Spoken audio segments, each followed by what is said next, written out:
प्रधानमंत्री यहाँ पर दिल्ली का आह्वान उन्होंने किया है। क्या लगता है कि बीजेपी का इस लोकसभा में प्रधानमंत्री की रैली का करना वो बहुत बड़ा मैसेज है बीजेपी की तरफ से। क्या लगा है कि बीजेपी रेडी होगी? ये तो आपके कहने से साबित हो रहा है। आपका सवाल ये साबित कर रहा है वहाँ पर देखा गया कि जितनी भीड़ को जुटाने के लिए वहाँ पर जो व्यवस्था की गई थी उसके अकॉर्डिंग भीड़ उतनी नहीं आ पाई। यही तो कह रहे हैं ना जी। आज की मैं बात करूँ कि आज जो हेडलाइन बनी हुई है, कुछ न्यूज़पेपरों की बात करूँ या फिर ट्विटर की बात करूँ,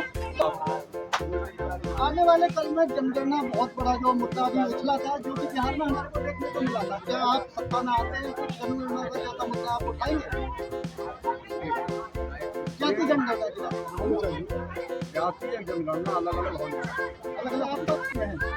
इस तरीके से ईवीएम की बात करें, अन्य प्रोटेस्ट की मैं बात करूं, किसानों के मुद्दे, एमएसपी की बात करूं, बहुत सारे मुद्दे हैं देश में जो कि जनता को विभ्रांत करने का काम जो कि सत्ता पक्ष है वो करता हुआ चला आ रहा है।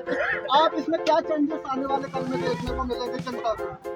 देखिए, भाजपा गवर्नमेंट या कांग्रेस गवर्नमेंट किसान विरोधी सरकारें रही, इनसे तो कम से कम ये उम्मीद नहीं की जा सकती कि किसानों को एमएसपी की गारंटी देंगे। इतना आंदोलन हुआ है, सैकड़ों किसान जान दो बैठे, कई नौजवान ने किसानों का खेल खोया है, कई महीनों आंदोलन रहा है, कई महीने के लिए आपका रेगुलेटरी बंद रहा, लेकिन गवर्नमेंट के काम करती नहीं। गवर्नमेंट किसान विरोधी है, जन विरोधी है, चाहे भाजपा हो या कांग्रेस। प्रदेश में कितनी सीटें आप निकालने का काम कर रहे हैं? जो समीकरण फिलहाल चल रहे हैं, इस समीकरण के हिसाब से अब आप बहुजन समाज पार्टी बहुजन न है, बहुजन समाज पार्टी आप पड़ताल कर रहे हैं। अमरुआई नहीं सहारनपुर में, तमाम पश्चिमी उत्तर प्रदेश में एक भी सीट ऐसी है जहाँ भाजपा मजबूत फाइट बसपा को दे पा रही है। भाजपा डिफेंस गठबंधन है, उसका सीधा आरोप है कहीं तक कि जो बसपा है और उत्तर प्रदेश में वोट काटने का काम कर रही है। जबकि दुर्भाग्य की बात यह है कि बहन जी लगातार 4 से 5 बार यहाँ पर मुख्यमंत्री का जो यहाँ पर जो यानी कि रह चुकी है, लेकिन उसके बाद में बीजेपी की बी टीम बताना और फिर बीजेपी की रणनीतियों पर यानी कि कोई सटीक प्रतिक्रिया न देना, ऐसा आरोप आए दिन देखने को मिलते रहते हैं। बीजेपी की नीतियों पर सटीक प्रतिक्रिया हमेशा पहनती नहीं दी कांग्रेस या सपा के अंदर।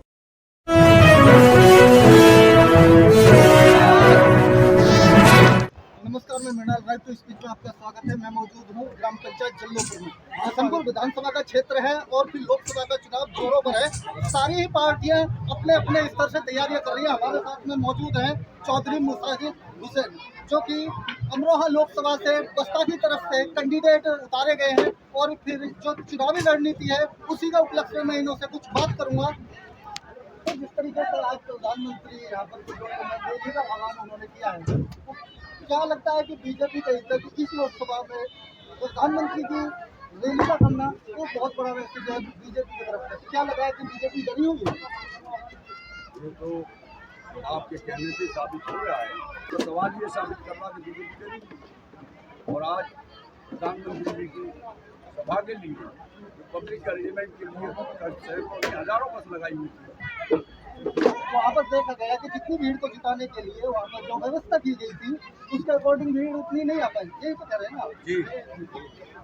आज की मैं बात करूं कि आज जो हेडलाइन बनी हुई है, कुछ न्यूज़पेपरों की बात करूं या फिर ट्विटर की बात करूं, तो फिर नगीना विधानसभा जो क्षेत्र है वहां पर कुछ मुठभेड़ दिखाई गई है, कुछ आपस में जो मारपीट का मुद्दा है, तो फिर भीम आर्मी की तरफ से जो उछाला जा रहा है कि भीम आर्मी और बसपा समर्थकों में आपस में झड़पें हुई, कुछ ऐसा लग रहा है आपको?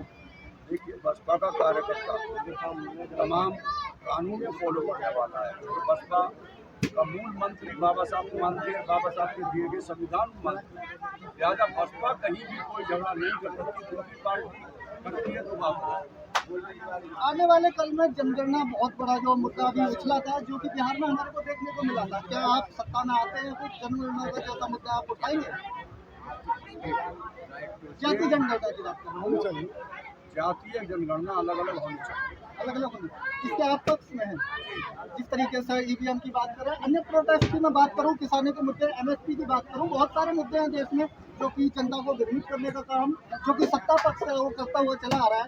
आप इसमें क्या चेंजेस देखने को मिलेंगे जनता को? देखिए, भाजपा गवर्नमेंट या कांग्रेस गवर्नमेंट किसान विरोधी सरकारें रही, इनसे तो कम से कम ये उम्मीद नहीं की जा सकती कि किसानों को एमएसपी की गारंटी देंगे। जितना आंदोलन हुआ है, सैकड़ों किसान अपनी जान दो बैठे थे। कई नौजवान लड़कों को कौम ने किसानों तबके ने खोया है। कई महीनों आंदोलन रहा है। कई महीने के लिए आपका रेलवे ट्रैक बंद रहा, लेकिन गवर्नमेंट के काम पे जुड़ी रही। गवर्नमेंट किसान विरोधी है, जन विरोधी है, चाहे भाजपा हो या कांग्रेस हो। उत्तर प्रदेश में कितनी सीटें आप निकालने का काम कर रहे हैं, जो समीकरण फिलहाल चल रहे हैं? इस समीकरण के हिसाब से अब आप बहुजन समाज पार्टी को बहुजन न कहें, सर्वजन समाज पार्टी जी। आप पड़ताल कर लें। अमरोहा ही नहीं लेकर सहारनपुर से तमाम पश्चिमी उत्तर प्रदेश में एक भी सीट ऐसी नहीं है जहां भाजपा मजबूत फाइट बसपा को दे पा रही हो। भाजपा डिफेंसिव मोड में है। भाजपा अपना बचाव करती नजर आ रही है। इसका मतलब भाजपा जीत नहीं रही। हमारे अंदाज के मुताबिक कम से कम 60 सीटें बहन जी जीत रही। 60 सीटें जीत रही हैं, लेकिन विपक्षी गठबंधन की मैं बात करूं, जो कि अलायंस इंडिया गठबंधन है, उसका सीधा आरोप है कहीं तक कि जो बसपा है वो उत्तर प्रदेश में वोट काटने का काम कर रही है। जबकि दुर्भाग्य की बात यह है कि बहन जी लगातार 4 से 5 बार यहाँ पर मुख्यमंत्री का जो यहाँ पर जो यानी कि रह चुकी हैं, लेकिन उसके बाद में बीजेपी की बी टीम बताना और फिर बीजेपी की रणनीतियों पर यानी कि कोई सटीक प्रतिक्रिया न देना, ऐसा आरोप आए दिन देखने को मिलते रहते हैं। देखिए, बीजेपी की नीतियों पर सटीक प्रतिक्रिया हमेशा बहन जी ने ही दी है। कांग्रेस या सपा क्या कर रही है, इससे हमें सरोकार नहीं कोई पॉजिटिव प्रतिक्रिया। भारत जोड़ो यात्रा को आप किस तरीके से देखते हैं? बी टीम कौन है, क्या है, ये यूपी के अंदर रिजल्ट बता देगा। अगर बसपा बी टीम होती तो गठबंधन को या ठगबंधन को वो प्रदेश छोड़कर ही भगते। यूपी में लड़ते बाहर क्यों भाग रही? विनाश काले मतलब दिल के बहलाने को गालिब ख्याल अच्छा है, दूसरे पे होता है। तो मेरा वही सवाल है कि जिस तरीके से भारत यात्रा दूसरे टर्म में जो अभी देखने को मिली थी, पूरे भारत में कहीं तो भारत जोड़ो न्याय यात्रा की शुरुआत इन्होंने दूसरी बार की है। इससे पहले भारत जोड़ो यात्रा की थी, क्या उसका असर देखने को मिला था? देखिए, पहली यात्रा का ही कोई असर नहीं मिला जी। जब भारत ने जुड़ा जी। अब न्याय मेजर टाइम और हिंदुस्तान आपकी गवर्नमेंट के तले रहा है, आपकी पार्टी की। उस टाइम न्याय यात्रा क्यों नहीं? किस चीज की न्याय यात्रा? जब उस टाइम में न्याय न कर सके तो दूसरे से न्याय पाने की उम्मीद क्यों कर रहे?